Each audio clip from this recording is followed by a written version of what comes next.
Sir ಒಂದು complaint ಕೊಡಬೇಕಿತ್ತು.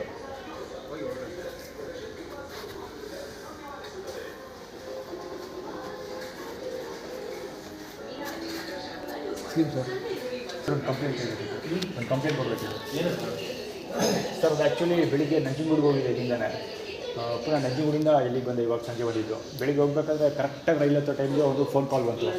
ನಾನು ಆ್ಯಕ್ಚುಲಿ ರೈಲ್ ಹತ್ತುತ್ತಾ ಇದ್ದಲ್ಲ ಅಂತ ಫೋನ್ ರಿಸೀವ್ ಮಾಡೋಕ್ಕೆ ಹೋಗಲಿಲ್ಲ. ರೈಲ್ ಹತ್ತೋಷ್ಟೊಳಗೆ ಕಾಲ್ ಕಟ್ಟಾಗೋಯಿತು. ನನಗೆ ಔಟ್ ಗೋಯಿಂಗ್ ಕಾಲ್ ಇರಲಿಲ್ಲ, ಕರೆನ್ಸಿ ಖಾಲಿ ಹೋಗಿತ್ತು.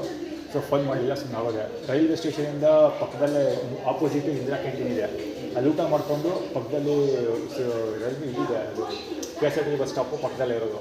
So K S R T C bus stop ಇದು ಬಸ್ ಸ್ಟಾಪ್ ಒಳಗಡೆ ಬಸ್ ಹೋಗೋ ಜಾಗ ಇದೆಯಲ್ಲ ಎಂಟ್ರಿ, ಆ ಸ್ಪಾಟ್ಗೆ ಹೋಗ್ತಿದ್ದಂಗೆ ಹಿಂದ್ಗಡೆಯಿಂದ ಕಾರಲ್ಲಿ ಬಂದು ಯಾರೋ ಫೈಡ್ ಅಂತ ಹಿಂದ್ಗಡೆಯಿಂದ ಹೊಡೆದ್ಬಿಟ್ಟು ಹೊಟ್ಟೋಗ್ಬಿಟ್ರು ನಂಜನಗೂಡಲ್ಲಿ ಬಸ್ ಸ್ಟಾಪ್ ಹತ್ರ. ಅಂದರೆ ರೈಲ್ವೆ ಸ್ಟೇಷನ್ ಹಿಡಿದು ಹೋಗ್ತಾ ಇದ್ದೆ, ರೈಲ್ವೆ ಸ್ಟೇಷನ್ ಬಸ್ ಸ್ಟಾಪ್ ಹಿಡಿದು ಪಕ್ಕನೇ ಇರೋದು. ಸೊ ಅಲ್ಲಿ ಹೊಡೆದ್ಬಿಟ್ಟು ಹೊಟ್ಟೋದ್ರು.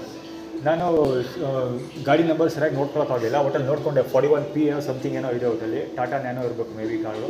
ಅದು ಆ್ಯಕ್ಚುಲಿ ಪ್ರೀ ಪ್ಲ್ಯಾನ್ಡ್ ಆಗಿದ್ದರಿಂದ ಹೈಡ್ ಮಾಡಿಬಿಟ್ರು. ಬಸ್ಸು ಅಡ್ಡಕ್ಕೆ ಬಂದ್ಬಿಟ್ಟು ಆಟೋ ಬೇರೆ ಬೇರೆ ವೆಹಿಕಲ್ ಬಂದು ಹೈಡ್ ಮಾಡಿಬಿಟ್ರು. ಪುನಃ ಅದಾದಮೇಲೆ ಪುನಃ ಅಲ್ಲೇ ಒಳ್ಳೆ ಸ್ನಾನ ಮಾಡಿಕೊಂಡು ಸಂಜೆ 6 ಗಂಟೆ 6:30 ಟ್ರೈನ್ ಇದೆ, 6 ಗಂಟೆ 6:15 ಏನೋ ಟ್ರೈನ್ ಇದೆ. ಸೊ ಆ ಟ್ರೈನ್ ಎತ್ಕೊಬಂದೆ. ಆವಾಗಲೂ ಸೇಮ್ ಅದೇ ಥರ ಆಯಿತು. ಅಂದರೆ ಏನಾಯ್ತು ಅಂದರೆ ಟ್ರೈನ್ ಬರೋ ಟೈಮ್ಗೆ ಕರೆಕ್ಟಾಗಿ ಫೋನ್ ಕಾಲ್ ಬಂತು. ಸೊ ಆವಾಗಲೂ ಪಿಕ್ ಮಾಡೋಕ್ಕೆ ಹೋಗಲಿಲ್ಲ. ಅಂದರೆ ಟ್ರೈನ್ ಮಿಸ್ ಆಗಿಬಿಡುತ್ತೆ ಅಥವಾ ಮಿಸ್ಲೀಡ್ ಆಗೋ ಅಥವಾ ಫೋಕಸ್ ಹಾಕಿ ಕಡೆ ಹೋಗ್ಬಿಡುತ್ತೆ ಅಂದ್ಬಿಟ್ಟು ನಾನು ಕಾಲ್ ರಿಸೀವ್ ಮಾಡೋಕ್ಕೆ ಹೋಗಲಿಲ್ಲ. ಟ್ರೈನ್ ಹತ್ತಿದಂಗೆ ಕಾಲ್ ಬಿಟ್ಟಾಗೋಯ್ತು. ಪುನಃ ಹಾಗೆ ಯಾರೋ ಒಬ್ಬ ಟಿ ಶರ್ಟಲ್ಲಿ ಹಂಗೆ ತೋರಿಸ್ಕೊಂಡೋದ, ಸೊ ಏನೋ ಕೀಪ್ ಗೋಯಿಂಗ್ ಅಂತೇನೋ ಟಿ ಶರ್ಟಲ್ಲಿ ತೋರಿಸ್ಕೊಂಡೋದ. ಸೊ ನಾನು ಪುನಃ ಬೇರೆ ಯಾರು ನನ್ನ ಮೇಲೆ ಹಲ್ಲೆ ಮಾಡ್ಬೋದು ಅಂತ, ಇದೇ ಥರ ಹಲ್ಲೆ ಮಾಡ್ಬೋದು ಅಂದ್ಕೊಂಡು ಕರ್ಕೊಳ್ಳೋದಲ್ಲಿ ಇಳ್ಕೊಬಿಟ್ಟೆ. ಆ್ಯಕ್ಚುಲಿ ಒಂದು 2-3 ಜನ ನನ್ನನ್ನೇ ಟ್ರೇಸ್ ಮಾಡ್ಕೊಂಡ್ರೆ ನನ್ನ ಸುತ್ತಮುತ್ತ ನನ್ನನ್ನೇ ಅಬ್ಸರ್ವೇಷನ್ ಮಾಡಿಕೊಂಡು ಓಡಾಡ್ತಾಯಿದ್ರು. ಸೊ ಮೇ ಬಿ ಯಾರು ಹಲ್ಲೆಗಿಲ್ಲ ಮಾಡ್ಬೋದು ಅಂತ ಐಡಿಯಾ ಅಂದ್ಕೊಂಡು ನಾನು ಇದು ಮಾಡಿಬಿಟ್ಟೆ, ಏನು ಕಟ್ಕೊಳ್ಳೋದಲ್ಲಿ ಇಳ್ಬಿಟ್ಟು ಕಟ್ಕೊಳ್ಳೋದಿಂದ ಲಿಫ್ಟ್ ತೊಗೊಂಡು ಆ್ಯಕ್ಚುಲಿ ಬೈಕಲ್ಲಿ ಬಂದೆ. ಇವಾಗ ಅದು ಏನಂದರೆ ನಾನು ಆ್ಯಕ್ಚುಲಿ 14 ಇಯರ್ಸಿಂದ ಆರ್ಗನೈಸ್ ಕ್ರೈಮಲ್ಲಿ ಕೆಲಸ ಮಾಡ್ತೀನಿ ನಾನು. ಸೊ ಕಂಪ್ಲೇಂಟೆಲ್ಲ ರಿಜಿಸ್ಟರ್ ಮಾಡಿದ್ದೀನಿ. ಆ್ಯಕ್ಚುಲಿ ಇವತ್ತೇ ಆ್ಯಕ್ಚುಲಿ ಕಮಿಷನರ್ ಆಫೀಸ್ಗೆ ಹೋಗೋಕ್ಕಿತ್ತು ಎನ್ಕ್ವೈರಿಗೆ, ಇದಕ್ಕೆ ಕಂಪ್ಲೇಂಟ್ ಕೊಡೋದಕ್ಕೆ. ಮತ್ತು ಎನ್ಕ್ವೈರಿಗೆ ನರ್ಸಿಪುರಕ್ಕೆ ಕಳಿಸಿದ್ದಾರೆ, ಒಂದು ಹೋಗಬೇಕಿತ್ತು. ನೆನ್ನೆ ಮಳೇಲಿ ನೆನ್ಕೊಬಿಟ್ಟಲ್ಲ ಅಂದರೂ ಸ್ನಾನ ಮಾಡೋಕ್ಕೆ ಅಂತ ನಂಜನಗೂಡಿಗೆ ಹೋಗಿದೆ. ಸೊ ಆ ಕಡೆಯಿಂದ ಇವತ್ತು ಇಷ್ಟೆಲ್ಲ ಕಥೆಗಳಿದ್ದಿತ್ತು.